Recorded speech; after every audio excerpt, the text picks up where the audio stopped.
Sorry, guys. I was talking to myself on mute. Welcome to Dragnet Live from OTRGold.com. I'm your host, Austin Bach. Thank you for being here. It's our first stream in a week. Our last one was last Wednesday. We normally are streaming every Monday, Wednesday, and Friday at 9 a.m. Pacific, listening to one episode of Dragnet until we have listened to all 310 episodes currently available. In the past week, I celebrated a birthday. This is the season of birthdays in our family, so we celebrated one a little while ago or a couple weeks ago, and then we celebrated another one this week, and then we had the Memorial Day holiday, and we took a family trip, so that was fun. But now we're back, ready for more Dragnet. Today we're listening to episode 290. The title is The Big Father. In today's episode, we're Detective Sergeant assigned a burglary detail. For the past month, a prowl artist has been working the Silver Lake District in Los Angeles. Our job is to stop him.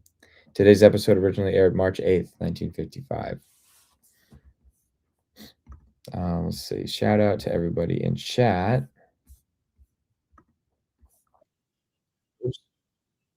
We've got Chris. Welcome. Cookies and donuts in the break room.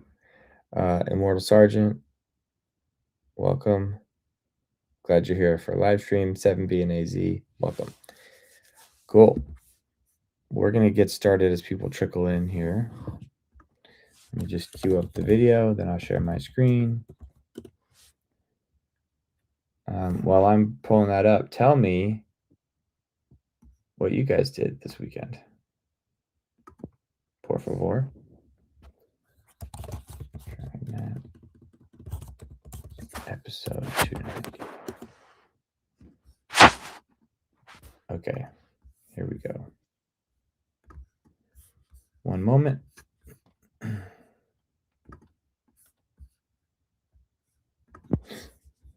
Sharing screen.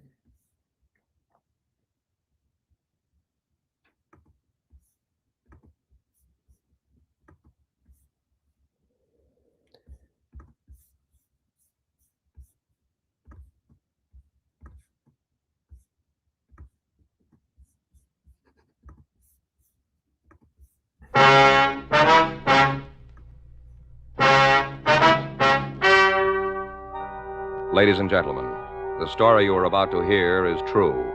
The names have been changed to protect the innocent.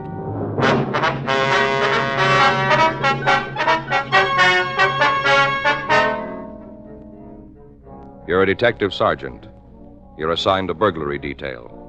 For the past month, a hot prowl artist has been working the Silver Lake District in your city. Your job? Stop him.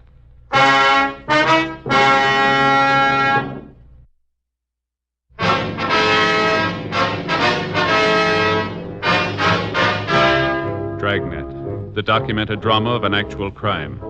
For the next 30 minutes, in cooperation with the Los Angeles Police Department, you will travel step by step on the side of the law through an actual case transcribed from official police files. From beginning to end, from crime to punishment, Dragnet is the story of your police force in action. It was Tuesday, April 12th. It was sunny in Los Angeles. We were working the day watch out of burglary detail. My partner's Frank Smith. The boss is Captain Bernard. My name's Friday. I was on my way back from the business office, and it was 4:31 p.m. when I got to room 45. Burglary. Been reading about it in the papers. You know, little items here and there. Not front page stuff, but it starts me to thinking. Yes, sir. Oh, hi, Joe. Hi. Mr. Bircher is my partner, Sergeant Friday. I do. How are you, Mr. Bircher? Pretty good, pretty good. Except for my feet. They're killing me. Oh? That's just a little joke amongst us mailmen, Sergeant. Somebody asks us how we feel, we say our dogs are killing us. It ain't necessarily the truth, but it's what folks expect to hear, so we don't disappoint them. Yes, sir. What was it you wanted to see us about, Mr. Bircher? I was just telling your partner here, Smith, is it? That's right, sir. Well, I was just telling Mr. Smith my mail routes out in the Silver Lake District. Uh-huh. You know, where they've been having them burglaries lately. Yes, sir. Sure, it's a shame. Nice part of town, quiet, residential. Nice people, too. Been delivering their mail for the past 12 years. Is that right? Get to know folks pretty well in that length of time. Now, you take Mrs. Davenport. Lives in the 700 block on St. George Place. Yes, sir. Minute I gave her her mail last Friday, I could tell something was wrong. She didn't even glance at her postcards. That was the tip-off. Yes, sir.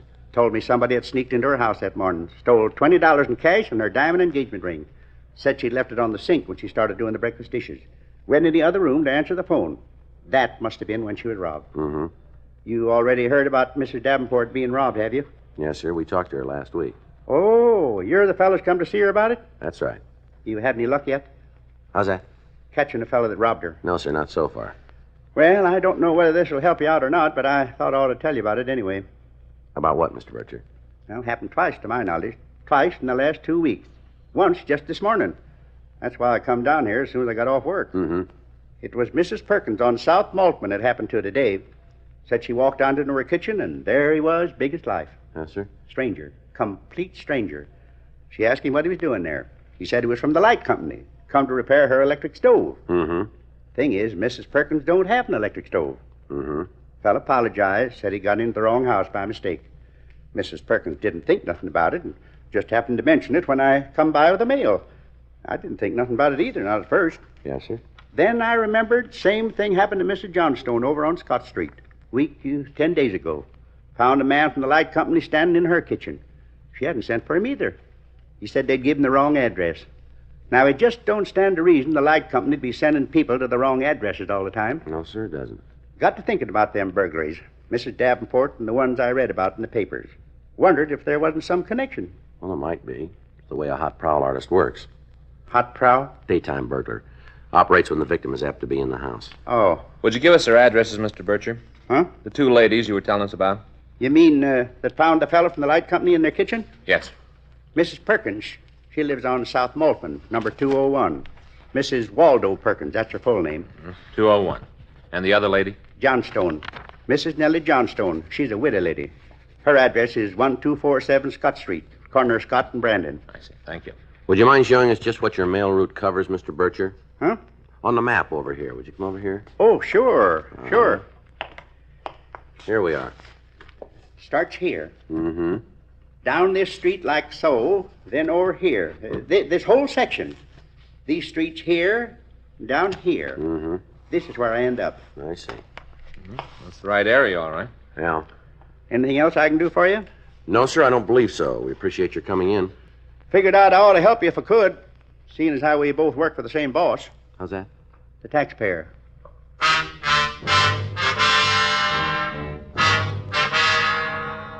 We checked with the utility companies, and they told us that they had made no recent repair calls in the vicinity of the addresses that Mr. Bircher had given us. 5:46 p.m. Frank and I drove out to 201 South Maltman.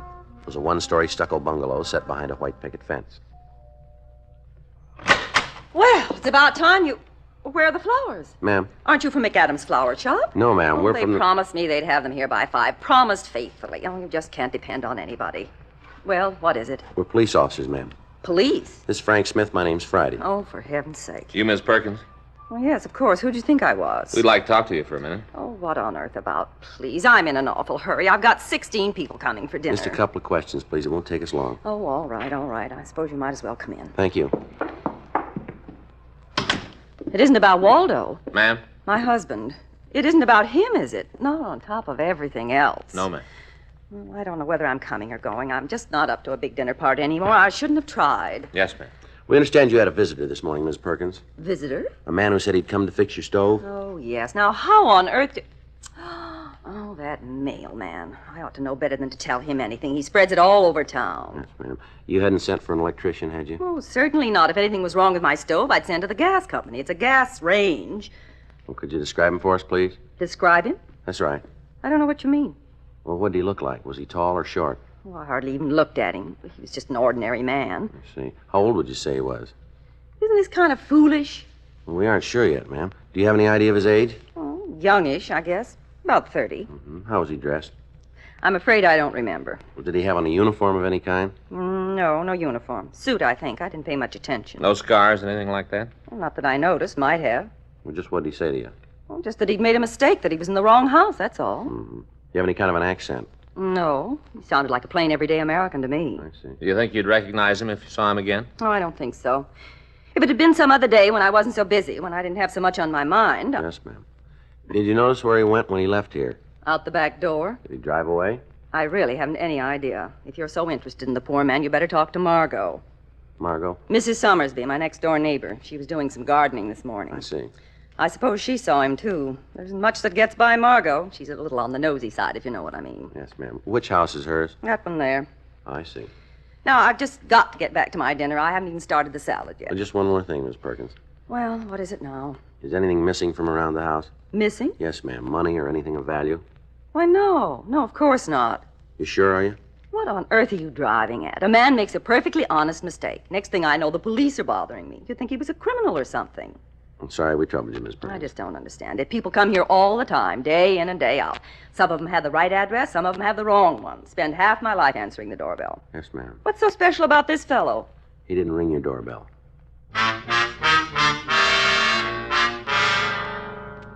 We left Ms. Perkins and went over to talk to her next-door neighbor, Mrs. Summersby. Mrs. Summersby told us that she'd spent most of the morning in her garden transplanting begonias. She also said that she remembered seeing a stranger enter Mrs. Perkins' house about 10:30 a.m. I don't think he noticed me. I was down on my hands and knees behind the hedge. Mm-hmm. Remember thinking it was kind of odd the way he just walked in. Then I decided it was probably somebody about the party she's giving tonight. Delivery man, somebody like that. Yes, ma'am. Did you see him leave? A couple of minutes later, he came backing out, headed out toward the front of the house. Do you have a car? Well, I suppose so. You aren't sure? No, I just assumed he did if he was a delivery man. Mm-hmm. Could you describe him for us, Mrs. Summersby? Doesn't Mrs. Perkins know who he was? Well, she isn't sure. Well, she must know what he looked like. We'd like to check your description against hers, if it's all right. I suppose she was a bit vague. Hmm. I'm not surprised. She doesn't have a very sharp eye. She can't see her nose in front of her face. Is that so? And the way she's been carrying on about this dinner party, well, it's a wonder to me she even remembered the man. Yes, ma'am. You'd think if she could entertain 16 people, 2 more wouldn't be any extra trouble. How's that? All her talk about just having friends of her sister's, that's who the party's for. Her sister from Cleveland. They're out here on a visit. Mm-hmm. Excuse, that's what it is. To get out of inviting Rex and me. Well, she won't need excuses in the future. Our relationship will be on a somewhat different basis. Yes, ma'am. Now, if you'll just tell us about the man you saw this morning. Oh, him. Yes, ma'am. Well, he was good size, tall as you are, maybe. A little heavier. Late 20s or early 30s, I'd put him. Mm-hmm. Dark hair, needed a haircut. He's nice looking. Not real handsome or anything like that, but good looking. Mm-hmm. Do you remember how he was dressed? Coat and pants. Don't think they matched. Not too sporty, though. I see. Walked real fast, brisk, like he was in a big hurry. Yes, ma'am. Anything else? No. No, I can't think of anything. Has he been around this neighborhood before? No, a stranger to me.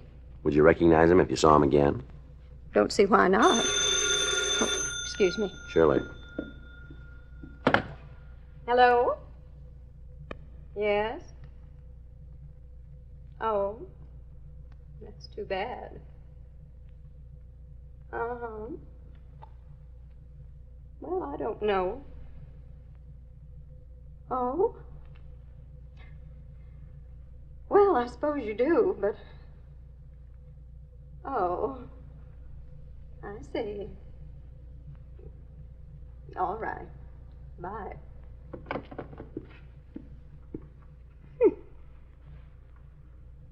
Mrs. Perkins. Is that right? Says the Barringtons can't come. Mr. Barrington's got virus. Wants me and Rex to fill in at the last minute. Well, if you're all through, Sergeant, Yes, ma'am. Thank you. I'd better start getting ready.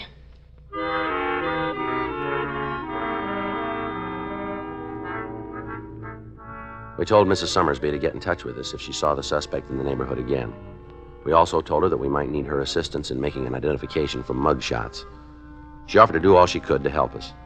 6:48 p.m. Frank and I canvassed the vicinity for anyone else who might have seen the suspect. We were unable to turn up another witness. 8:06 p.m. We drove over to Scott Avenue and interviewed Mrs. Nellie Johnstone. Mrs. Johnstone stated that on Monday of the previous week, a strange man had entered her kitchen. He claimed to be from the electric company. He apologized for coming to the wrong address and left immediately. Her description of the suspect tallied with what we already had. The next day, April 13th, we checked the description in the M.O. with the stats office. They came up with 3 possibles. We took the names to R&I and pulled their packages. 12:08 p.m., we went back to the office. What do you think, Joe? Well, from these mug shots, it could be any one of them. Yeah. We better try for an identification. Who do you want to start with? Doesn't matter. Miss Perkins, I guess. Okay. Wonder how our party went last night. I got it. Burglary Friday. Where'd it happen? Yeah, that's the neighborhood. How long ago?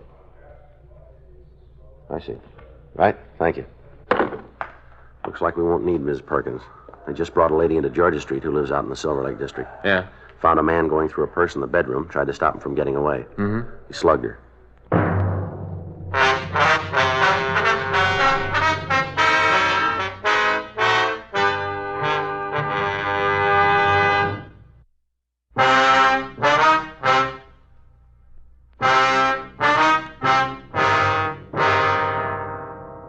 We drove over to Georgia Street Receiving Hospital and talked to Dr. Sebastian. He told us that a Mrs. Violet Castle had been brought in for treatment.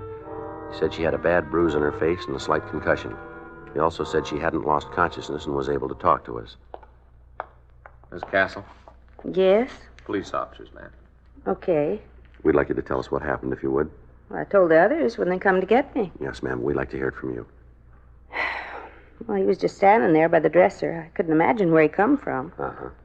I didn't say anything for a minute. I was too surprised. He didn't seem to know I was in the room. His back was towards me. What was he doing? Well, I couldn't tell, not at first. And then I heard a little snap. Just a click. I realized he was opening my purse. Yes, ma'am. Started fumbling at the things inside. I must have moved or something. Anyway, he looked up, saw me in the mirror. His eyes opened up real wide, like he was scared. I remember thinking he's more scared than I am. Did he say anything? No, sir, not a word. I did all the talking. Told him to put down my purse. Put it down, I said. Tried to sound real sure of myself. And what happened then? He dropped the pocketbook, turned around toward me. I don't think he had a gun or anything. If he did, I didn't see it. Yes, ma'am. He just started running toward the door. I moved over so as I'd been in his way. Where do you think you're going? I said. He didn't answer. He just pushed past me. I grabbed at his arm, and that's when he hit me. Here, where the bandage is. I see. Must have struck the chair when I fell. The doctor tells me I'm going to have a real bump.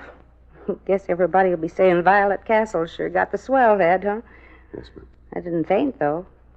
I thought for a minute I was going to, but I didn't. I heard him run out of the house like I heard a wild horse's the way he pounded out of there. Managed to get to my feet, made it to the telephone in the hall, and called the police. They sent an ambulance for me. Got there real quick. First time I ever rode in an ambulance. Is that right?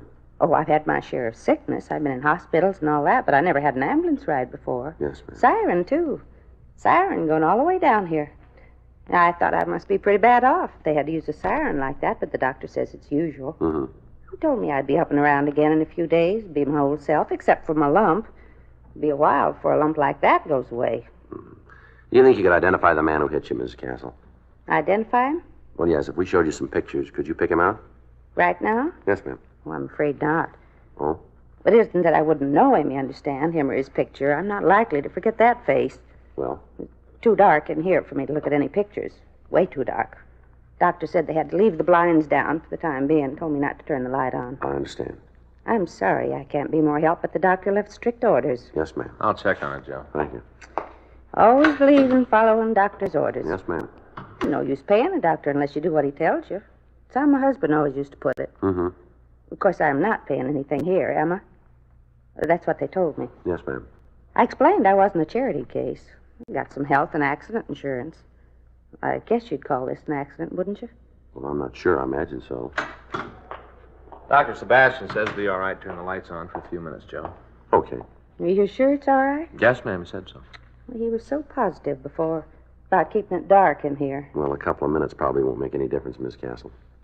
Well, the doctor says so. Yes, ma'am. Ooh, sure seems bright, don't it? Yes, ma'am. Now, if you just look through these photos. I'll do my best. It sure is funny. How's that? You getting here so quick and having pictures all ready to show me. Well, we don't know that we've got his picture here. Well, that's what's so funny. Ma'am. This is him, right here. Mrs. Castle positively identified one of the mugshots we'd shown her. Ralph Foster Maple. Maple had done time for burglary. The three ladies we had previously interviewed also identified the suspect's picture. 3:16 p.m. We went back to the office. The crime lab reported that there were no fingerprints or other physical evidence at Mrs. Castle's home. Frank and I checked the phone books and city directories for Maple's address. There was no listing. We ran DMV for a car registration. They had nothing under his name, but they told us that a Mrs. Ralph F. Maple at 317 Himber Street was the registered owner of a late model Nash sedan. 4:48 p.m. We drove out to interview Mrs. Maple. Yes? Mrs. Maple? Yes? Your husband in? My husband? Yes, ma'am. I'm afraid you've made a mistake. Oh? I'm not married. Not anymore. Oh, I see. You were married to Ralph Maple? Yes? We're police officers. Oh. This is Frank Smith. My name's Friday. What's he done now? We'd like to get in touch with him, that's all. You mind if we come in? Give me a minute to send my daughter over to the neighbors. I'd rather she didn't hear this. We'll have to come in. Oh, all right. Over here. Yes, ma'am. Go out and play, will you, honey? What is it this time? Burglary again? We're just trying to reach him, Miss Maple. Do you know where he lives? No. Is he still in Los Angeles? I suppose so. He was here a couple of weeks ago. Came by to see Joanne. She's our daughter. Mm-hmm. Should have known he was up to something. Ma'am? Brought us presents. Expensive presents. Said he had a new job. I didn't really believe him, but I tried to for Joanne's sake. Did he say what this job was? Selling. Didn't mention the firm. I suppose he could be a good salesman if he'd try. Does he have a car? Told me it was in the shop being repaired. Came up in a taxi cab. I see. It's a great one for taxis, Ralph is. Big tipper, too. With somebody else's money. I'm sorry. I guess I sound a little bitter, don't I? No. It was my own doing. I knew he was wild when I married him. I thought he'd change. He did. He got worse. How long you been divorced? A little over 2 years now. Oh, I waited till he got out of prison. I thought that was my duty, have a home ready for him to come back to. Yes, ma'am. Wouldn't hold down a job, didn't even try. Well, we'd managed without him while he was in San Quentin. I knew we could do it again. He's supposed to support Joanne. I haven't seen a penny in 6 months. Always brings her a present, though. That's his way of trying to get on the good side. Mm-hmm. You know any of his friends who might help us locate him? His friends aren't my friends, Sergeant. Yes, ma'am. But you won't have any trouble finding him. Ma'am? He'll be here tomorrow. Oh. It's Joanne's birthday. He'll bring her something. He'll be here. Mm-hmm. I suppose he does love her. In his way. Maybe he loves me, too. Mm-hmm. Maybe I love him. I was even thinking about us getting back together. If it was true about his new selling job. I guess you never learn, do you? You're sure he'll be here tomorrow? He won't miss Joanne's birthday. Ralph's a very thoughtful father, not the kind of man who forgets birthdays and anniversaries. I see. Might forget to pay his bills, but that's different. Yes, ma'am. It'll be quite a birthday present for Joanne, won't it? What's that? Her father getting arrested again.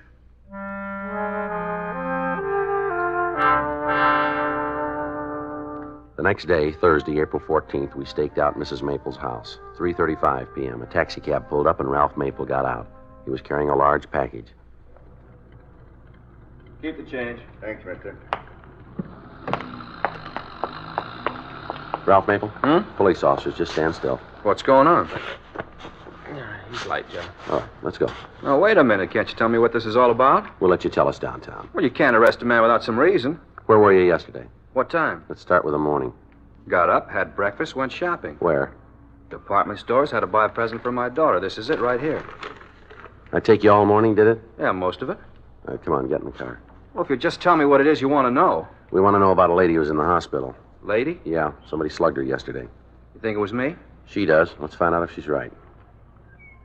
Come on, Maple. Okay, she's right. All right, let's go. I didn't mean to hit her very hard. It was hard enough. Just wanted to get her out of my way. All right, get in. Yeah. Hey, wait a minute, huh? Hmm? What about this? What about what? My little girl's present. It's her birthday. Well, Well, can I give it to her? you stay where you are. What about one of you guys? You could take it up to the door. It's not hot. You can see for yourself. The store wrapped it, see? Yeah. I paid for it myself. With whose money? Well, least you can do is see that she gets it. Joe, All right, go ahead. Here you are. I'll be right back. Sure appreciate it. Mm-hmm. She's just a little girl, 6 today. Wouldn't understand if there wasn't a present from Daddy. Yeah. I never missed her birthday. Even when I was in the joint, I saw to it that she got something. Yeah. Wife divorced me a couple years back. I guess I can't blame her. Yeah. Not for divorcing me. Had it coming. She shouldn't have got sole custody, though. Mm-hmm. Girl needs a father. Everybody talks about how boys need their old man. The way I see it, a girl needs him more. That's so? Sure, you know, they're so kind of helpless. Yeah. It was on account of her, Joanne. That's the only reason I done it. Little girl's entitled to pretty things. I couldn't afford them, not with the kind of dough that I made. Yeah. I had to get the money somewhere. I never stole much, just enough to buy her a few presents. Figured if I didn't, she'd turn against me. Being divorced and all, I figured I had to do more than regular fathers. Yeah. I shouldn't have given Dora sole custody. It wasn't fair. She lets me come around and visit whenever I want, but it's sort of like saying Joanne doesn't belong to me anymore. Mm-hmm. Judge claimed I wasn't a fit father. How do you like that? Just because a man does a little time, everybody has it in for him afterward. Yeah. The idea is saying I'm not a fit father.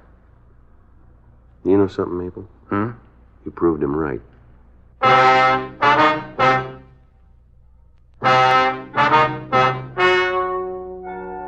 The story you have just heard is true.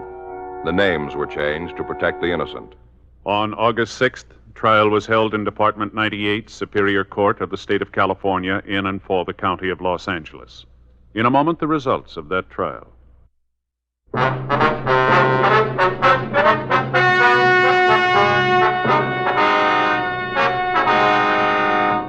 Ralph Foster Maple was tried and convicted of burglary in the first degree, assault with intent to do great bodily harm, and received sentence as prescribed by law. Burglary in the first degree is punishable by imprisonment for a period of not less than 5 years. Assault with intent to do great bodily harm is punishable by imprisonment for not more than 5 years in the state penitentiary.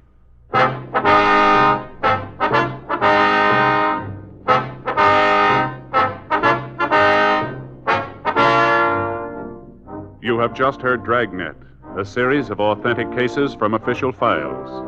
Technical advice comes from the Office of Chief of Police W.H. Parker, Los Angeles Police Department.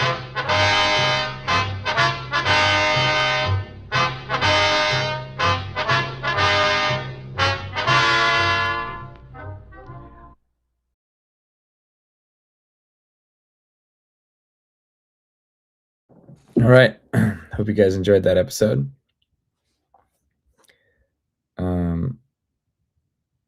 Still the Armed Girls radio episodes. Was that a typo? Armed Services? Oh, yep. Armed Services, not armed, not girls. Not yet, anyway. Awesome. Thank you for tuning in today. Thanks for getting back in after a week away. I hope you all had a great, relaxing weekend. Just remember, on Memorial Day, the reason why we are all celebrating. There's lots of people. I know a few veterans. Well, I know many veterans, but on Memorial Day, they always make a point to share a story of one of their. Almost all of them know someone personally that died at war, and it still affects them deeply. And I'm like one step away from that, like not knowing these people individually, but many of their stories are moving, and I'm grateful for them. So keep that in mind for those in the United States. Maybe the rest of this week, and well, ideally throughout the year, but especially the rest of this week. I wish you all the best. We'll hope to see you back here on Friday for our next stream, episode 291. Until then, be safe, be good, be happy. Ciao.